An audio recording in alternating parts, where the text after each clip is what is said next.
Madam Speaker, Madam Sponsor, tama po ba na pwedeng gamitin ang earmark revenues ng national government wherever it pleases? Yun ang practice po ng natin. But let me explain. Madam Speaker, yung tanong ko po, hindi kung practice siya or hindi. Tama po ba na ginagamit natin ang earmarked revenues for other things other than specified in the law? Congress earmarks a certain portion, kinokolekta ng ahensya ang revenue, dinedeposito sa treasurer, habang hindi ginagamit ang cash, gagamitin muna ang cash sa pagpapatakbo ng buong government, kasi po, ang pangongolekta ng buwis, hindi naman po January 1. Meron na tayong buwis. Paano natin babayaran ang sweldo ng ating mga page, ang sweldo ng mga government employees? Wala po tayong ibabayad sa inyo na sweldo kung hindi natin gagamitin ang cash na yan. Pero at any point in time that an agency demands those earmarked revenues, the Treasury must be able to make those funds available. Ganyan po ang ibig sabihin ng earmarked revenues. Madam Speaker, saan po nakasulat na ganun ang ibig sabihin ng earmarked revenues? Na pwede siyang gamitin pag hindi ginagamit pa. Malinaw naman po, earmarked accounts and funds are not, the legal basis of an earmarked revenue could be a law, a presidential decree, or international agreement. Bawat earmarked revenue may batas. At walang blanket authority doon na sinasabing pwede mo munang gamitin habang hindi ginagamit ng agency. Gusto ko lang po makahanap ng legal basis. Mula umpisa, asan po ang legal basis na sinasabing pwedeng gamitin? Ulitin ko, ano pong batas ang nagsasabi na pwedeng gamitin pangsamantala ang earmark revenue? Kung may problema po ang ating kagalang-galang na BH Herrera, again, of course, she's free to file a resolution, file an inquiry, file or solicit an opinion from the DOJ. So, Madam Speaker, paano nga pag hindi na ibalik? Paano kung walang pera yung gobyerno? What happens now? Madam Sponsor, my first question is with regards to the status of contract of service and job contracts since DBCC naman ito dun sa special provision. Madam Sponsor, yung regarding din sa inquiry ko before on solo parents, because on our law, sabi, they are entitled. Kahit job contract sila, job order or contract of service sila, they are entitled to the 7-day leave. So I think this is an opportunity. Pwede bang isama natin sa special provision para i-clarify sa lahat ng agencies that they are qualified for the parental leave of 7 days. Madam Speaker. Madam Speaker, there's a joint circular, and there's a joint circular number 1, series of 2017, issued June 15, 2017. And I will read to you one provision, which could be a problem.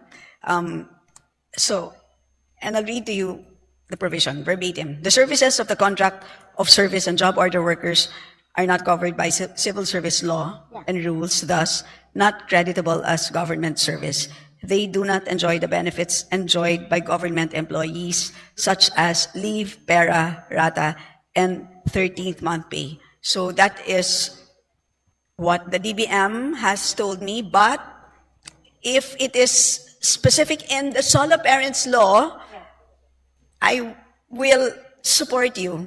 Madam Speaker, Your Honor. Yes, Madam Speaker, because a mere joint memorandum circular isn't enough para may batas tayo, bagong pasa yung batas, mas latest yun, yung batas. So we have to follow that. That's why we have to put it in the special provision.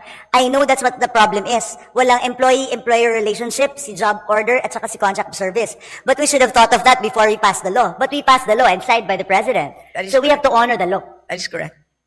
I tend to agree with you. So definitely, hindi tayo papayag na a joint circular will trump the law. So paglalaban po natin yan, Madam Speaker. I will submit a proposal for a special provision so that all agencies, national government agencies, recognizes this. Even the DOJ during the IRR acknowledges, kasama sa batas siya eh. So dapat implement po natin para sa mga solo parents na job order and contract of service. Sige po, Madam Speaker. Sorry. Could you kindly repeat?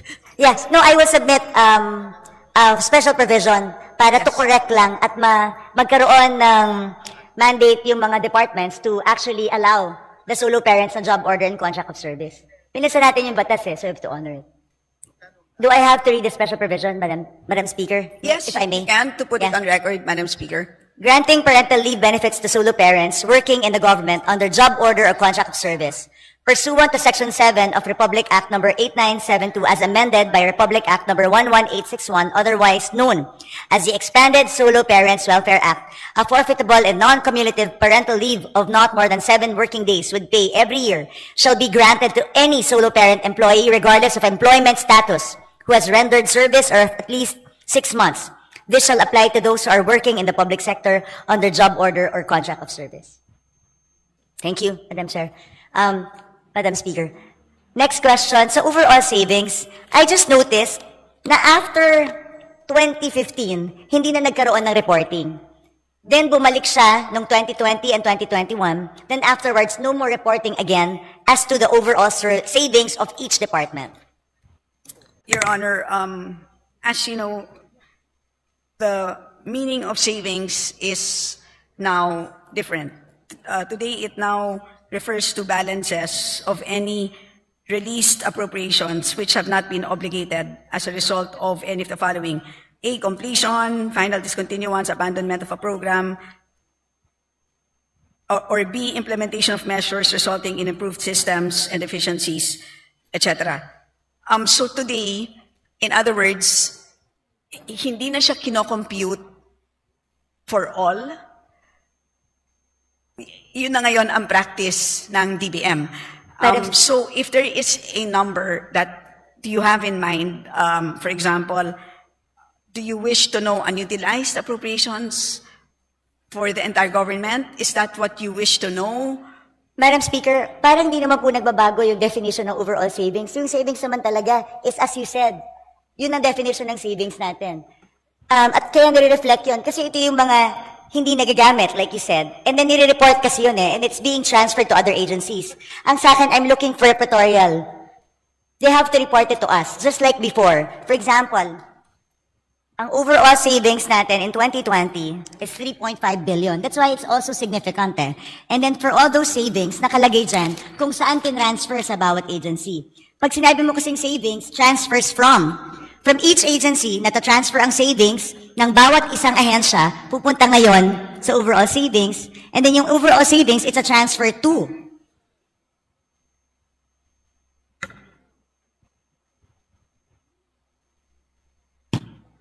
Madam Speaker, it can be provided, but they don't have the figures now.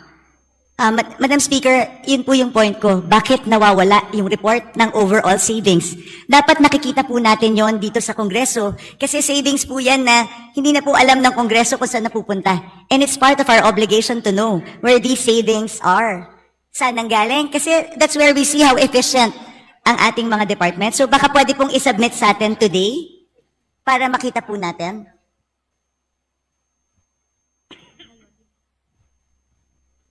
Ang pagkakaiba, Madam Speaker, today is that the agencies themselves use their own savings.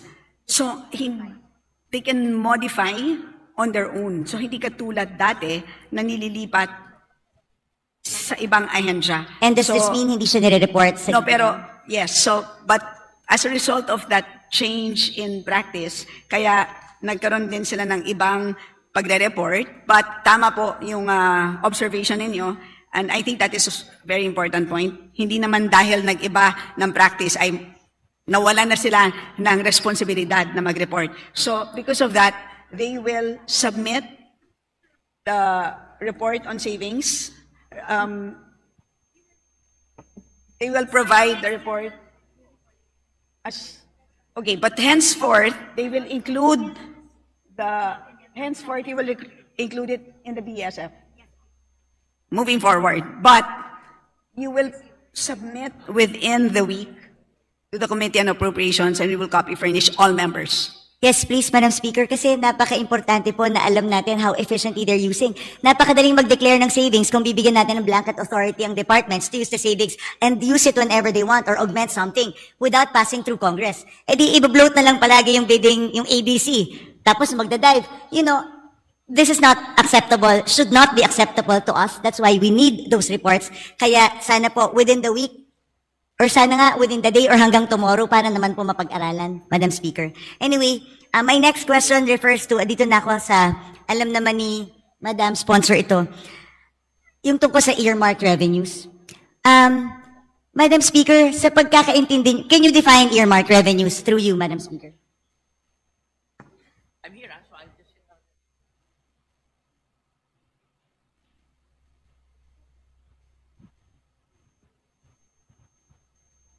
Earmarked revenues, Madam Speaker, are identified revenues required by law to be used for designated activities, benefits, or purposes which can be either classified as use of income or special account in the general fund or SAGF. Nung po nag-interpolate tayo, sinabi po sa akin that the cash isn't available because the cash is being used. Madam Speaker, Madam Sponsor, tama po ba na pwedeng gamitin ang earmark revenues ng national government wherever it pleases? Yun ang practice po ng natin. But let me explain. Madam Speaker, yung tanong ko po, hindi kung practice na or hindi. Tama po ba na ginagamit natin ang earmarked revenues for other things other than specified in the law?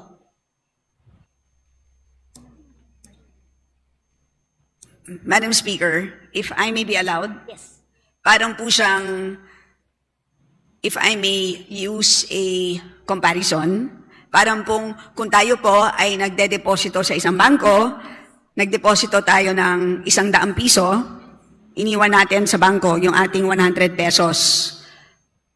Habang hindi natin kailangan yung 100 pesos na yan, ini-invest ng bangko yung 100 pesos na yan. But at any point in time that we demand 100 pesos plus the interest, dapat ibibigay sa atin ng bangko yung pera natin. At any point in time that we want it, it must be available. So ganun po ang konsepto ng earmarked revenues. Congress earmarks a certain portion, kinokolekta ng ahensya ang revenue, dinedeposito sa treasurer, habang hindi ginagamit ang cash, gagamitin muna ang cash sa pagpapatakbo ng buong government kasi po ang pangongolekta ng buwis hindi naman po January 1. Meron na tayong buwis. Paano natin babayaran ang sweldo ng ating mga page, ang sweldo ng mga government employees? Wala po tayong ibabayad sa inyo na sweldo kung hindi natin gagamitin ang cash na yan. Pero at any point in time that an agency demands those earmarked revenues,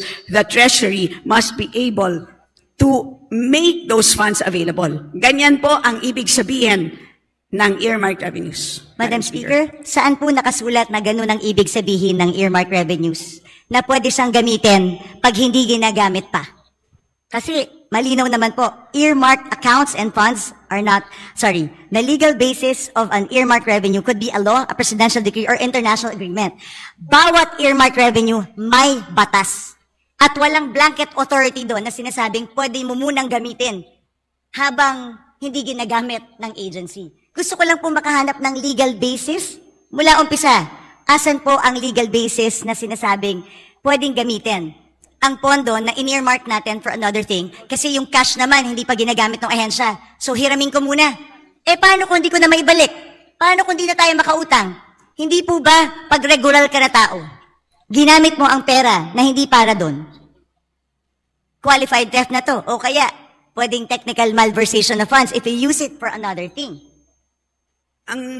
Ang tawag po doon sa libro ay Book of Accounts. So, may Book of Accounts at nandun naman po maliwanag ang balanse. So, at any point in time na kung na-question... Madam Speaker, ulitin ko, ano pong batas ang nagsasabi na pwedeng gamitin pangsamantala ang earmark revenue?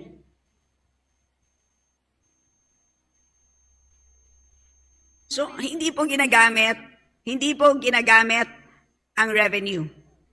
Maliwanag po yun. Yung pera, Madam Speaker.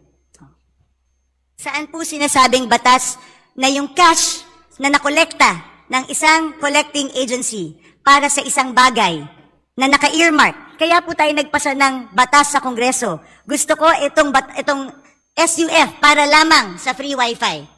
O meron na siyang 24 billion na cash na nakadeposito. Pero sabi nga, yung cash na to nawawala na. kasi ginagamit siya habang hindi pa ginagamit ng free wifi.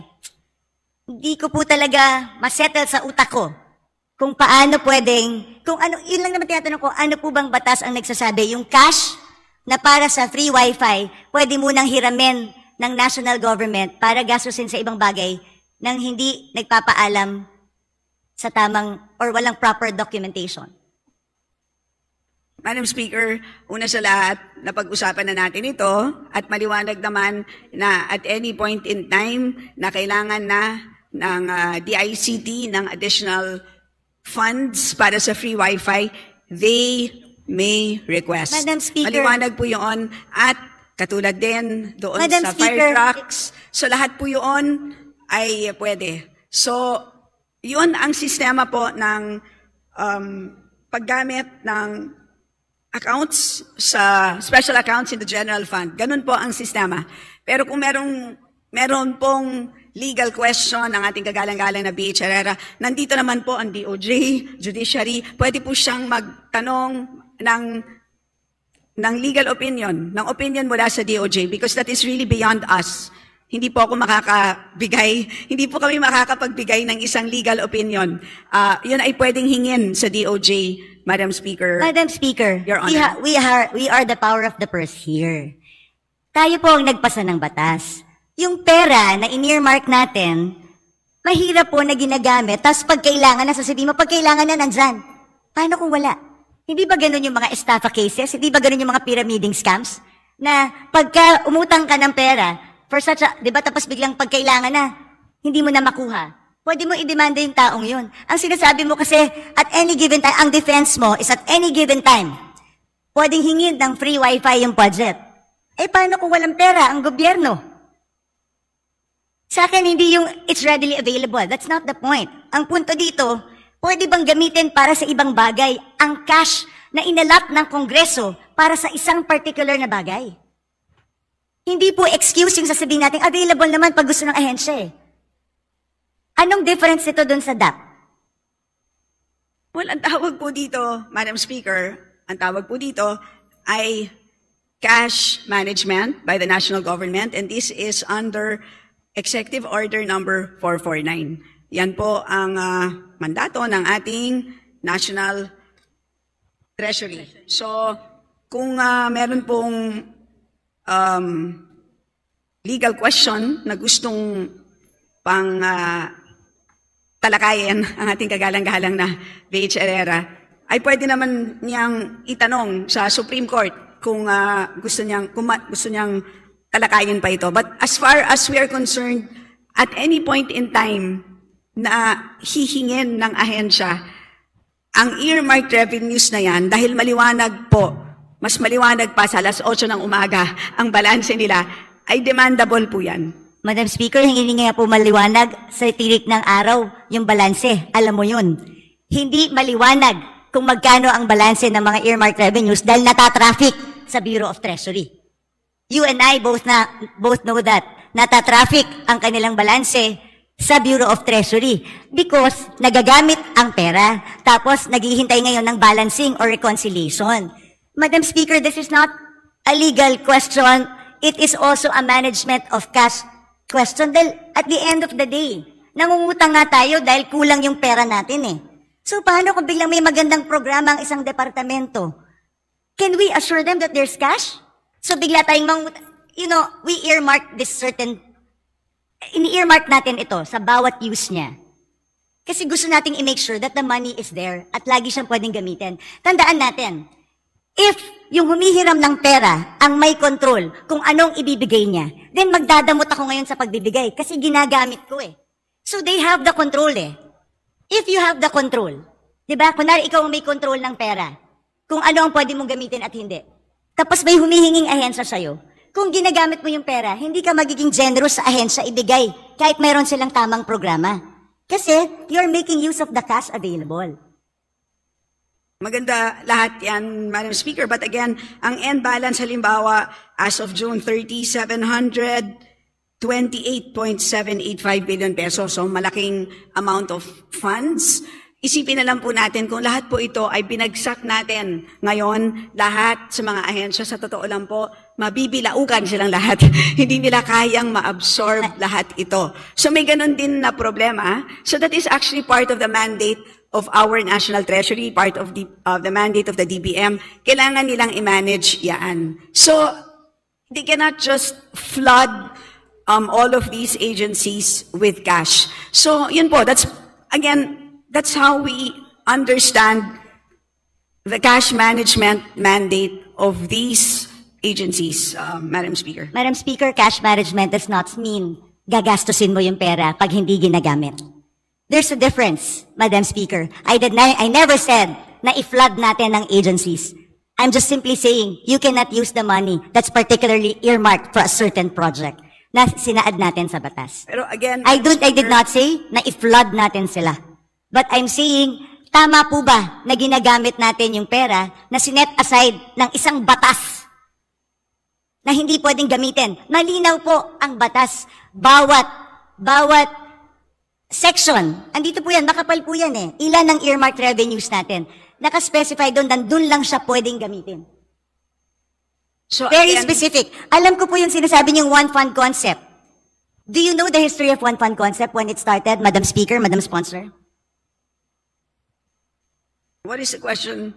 Yung one fund concept, because yan po yung sanina sinasabi nyo na ito yung cash management, may one fund concept na yun ang sinasabi ng DOF na dun ginagamit. Kaya balikan natin yung history ng one fund concept. Ano ba ang pinanggalingan ng one fund concept, Madam Speaker, Madam Sponsor? Please enlighten the body, Madam Speaker. Galing po yun sa Presidential Decree, Presidential Decree pa yon during the time of President Marcos. Na lahat ng dormant accounts, yung mga off-budget accounts, yung mga lying around funds, yun ang pinagsama-sama. Wala po dong nakasulat any mention of earmarked revenues. At since 1977 pa po yung Presidential Decree na yun. Hindi pa po na-amend or napalitan ng panibago. Ang sa akin naman, gusto ko lang ilagay sa tama. Pwede naman nating lagyan sa special provision kung talagang gustong gamitin itong pondo na to. Pero ang tanong ko, hindi ba dapat natin malaman sa Kongreso kung saan, kailan hiniram yung 700 billion? Kunwari may 700 billion, anong portion ng 700 billion ang hiniram? Hiniram para sa anong bagay? Tama ba na walang report sa atin na hiniram yung perang to? Tama ba na hindi nag-report sa agency? Kunwari, ako si DICT. Ang alam ko, meron akong 24 billion. Tama ba na hindi magpapaalam sa kanila? Pwede bang hiramin namin ang cash na ito para magamit namin sa ibang bagay? So, Madam Speaker, again, babalik po ako dun sa aking analogy earlier. Ang bangko niyo po ba, tuwing ini-invest yung 100 piso na dineposito ninyo, ay tinatawagan ba kayo para Ay, Madam Speaker, kung ako po ay hindi nag-authorize, pwede ko pong sabihin sa bangko, huwag niyong galawin itong certain portion na to. Because tandaan niyo, hindi mo pwedeng i-relate sa bangko to. Batas ito. May blanket kang pinirmahan sa bangko. Nung nagdeposito ka, alam mo na pwede niyong gamitin para invest. That's part of the contract you paid for when you opened the account. Pero ito, batas ito na pinasa natin na earmark ang certain fund for a certain thing. Wala tayong authority na binigay doon sa ating batas o habang may cash, habang hindi ginagamit, pwede niyong gamitin, national government, kung saan niyo gusto. Pag kinapos tayo, gamitin niyo na. O basta siguraduhin niyo, pagkakailangan ko na, ibalik niyo sa akin. But again, Madam Speaker, what is important is the balance. Paglilinaw lang po kung ano ang balanse ng bawat fund ay intact po yan. Napakahuhusay po ng ating mga empleyado sa ating treasury. Complete po yan. So lahat po ng mga dinadagdag po dyan, lahat ng binabawas, intact po ang balances. Issue lang po because we have a ceiling at every point in time. Today, ang hinaharap natin na ceiling is 6.352 trillion pesos. Can you imagine, kung pinasok po natin itong 728 billion, mauubos yung 6.3 ng 728 billion ng in-earmark ng Kongreso. So paano po yung mga programa na gustong ipatupad ng ating national government? Yun ang mangyayari dito. How will our national government function kung lahat po ng ating earmarked revenues ay pinasok natin lahat doon sa ating total budget ceiling. So yun po ang napakahirap na trabaho ng ating DBM or DBCC. So yun ang naging, ang ganda nga ng konsepto, di ba, ng cash management. So that's what it is. So in other words, when you deposit money sa bangko, the exact 100 pesos, serial number 0001, hindi naman yun yung the exact bill na isasoli sa'yo once you make a withdrawal. Diba? Ang usapan lang natin ay nagde-deposit ako ng 100, at any point in time, you are entitled to 100 pesos, any serial amount, any serial number, plus interest. Diba? Yun naman po ang binabantayan natin. Madam It's the Speaker. same concept that we are using for cash management under the National Treasury, Madam Speaker. Madam And to Speaker, remind so you, with the Honorable same, Herrera, that you have 3 minutes more. Madam Speaker, with the same concept, paano yung mga nagsarang bangko? Dahil ginamit nila yung pera eh. Nag-overuse sila ng pera ng diniposito ko eh. So nung nag-withdraw ko, hindi na mabalik sa akin. Dahil nagsarado yung bangko eh. Like I said, Madam Speaker, again, I believe in the one fund concept, pero mag-amenda tayo ng batas. Isaayos natin. Ano ba sinasabi ko dito? Ever since all budget hearings, sayang ang mga pondo sa earmark revenues, sayang ang mga pondo sa off-budget, sayang ang mga dormant accounts. Ilagay natin sa one fund concept, I agree. Pero let's pass a law. Let's amend the PD. Let's amend the presidential decree or magpasa tayo ng batas dito sa Kongreso if we really want to allow that. Yun lang po yung aking palaging sinasabi kasi right now, and mag-report sila sa atin sa Kongreso kung saan nila ginamit at kailan na hiniram yung pera. Madam Speaker, hindi na natin alam saan napunta yung pera na ginamit na yun. Oo, nandyan. Pero nung hiniram nila, para kang nagsabi sa any empleyado, ito petty cash natin sa opisina. So ibig sabihin, kung meron akong petty cash dito sa opisina, kung meron mga ilangan sandali, ay hiramin ko lang sandali, ibabalik ko naman eh. Pag nabuko mo yung empleyado mo, is it acceptable? Kung kunwari, nagbigay ka ng pera specific sa iyong staff, para dyan lang yan. Tapos hiniram ng staff mo, hiramin ko lang naman eh, ibabalik ko rin ha. Is that okay? Does it make it okay? Madam Speaker, it is not the same situation. That is, I stand by my position that accounting-wise po, hindi naman ginagastos ang earmark revenue as long as hindi programmed, intact po ang balances ng ating earmark revenues. Cash-wise, ay fungible naman po siya. So, yun po ang sistema ng cash management. Kung may problema po ang ating kagalang-galang na BH Herrera, again, of course, she's free to file a resolution, file an inquiry, file or solicit an opinion from the DOJ. So, Madam Speaker, paano nga pag hindi na ibalik? Paano kung walang pera yung gobyerno? What happens now? Because ginamit natin for other things, pinambayad natin ng utang. Is that your last question, the Honorable Herrera? Well, I would like to put this on record dahil meron One pa more naman pong minute. second round. While the earmark revenues may be pooled to the general fund under the one concept, the fact that these are not readily available cash resources but an obligation suggests a shift from the one fund concept to misappropriation. The remittance of the earmark revenues recorded in special accounts has merely become a means to circumvent the purpose of earmarking, allowing physical possession and access to these earmark revenues, which under the Republic Act is, like you said, 700. So, Madam Chair, Madam Speaker, Madam Sponsor, sa akin ilagay po natin sa tama. At mag-report po tayo. Marami po tayo. Pwede po natin lagyan ng special provision na i-report sa atin kailan nila hiniram ang pera. Because hindi ko po talaga matanggap na pwedeng gamitin po yung pera na in-earmark natin for a specific thing, kahit ba hinihiram lang ito sandali. Like I said, hindi ba to parang DAP that was declared unconstitutional by the Supreme Court? Umani naman ito ng iba't ibang reaksyon mula sa ating mga netizens. Ayon kay Phil Dasera, dapat ganito lahat ang congressman, hindi bayaran para sunod-sunuran, good job Congresswoman Herrera. Pahayag naman ni Robbie Davis, mas malala ang korupsyon ni Quimbo kumpara kay Quibo Loy. Huwag na silang iboto. At ito naman ang saloobin mula sa ating kababayan na si Erico Berete, good job Congresswoman Herrera. Mas maliwanag pa po alas 8 Madam Chair na may mga collections po EQ Madam Chair like bags and watches. Mga kababayan, feel free to comment below para maglabas ng saloobin sa balitang ito.